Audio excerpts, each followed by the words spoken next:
If you want to use Quick Share in order to transfer files on OPPO Reno 15 Pro, what you can do is you can go to Quick Settings or the Control Center, and then over here you can search for the Quick Share option. You can tap on this button in order to jump to Quick Share menu, and if you are in this menu over here, if you have Receive a menu selected, then temporarily you are visible to everyone.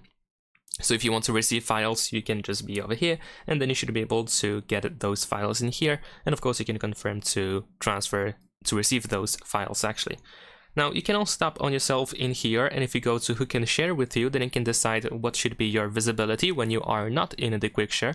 So of course if you set it to everyone or just contacts, for example, and then this is how it's going to be set up if you exit the Quick Share menu. So you don't always have to be in the Quick Share menu if you want to receive files. But if you want to send files, then of course you can go to Send in the Quick Share app, and over here you can select files that you want to transfer, and then once you select your files, then you can choose who you want to whom you want to send those files. You can also use the QR code option if in case you have trouble with finding your friend or your device. You can also see your devices, so the same device, the device that uses the same Google account, so it might be convenient to use over here.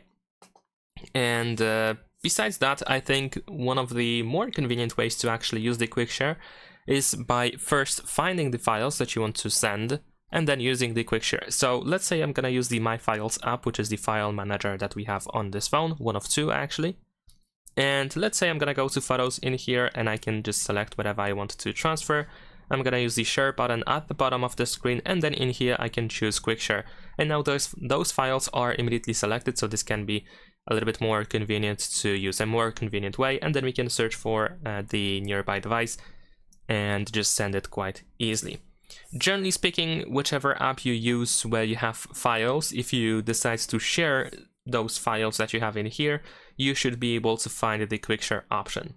And that is pretty much it. Leave a like and subscribe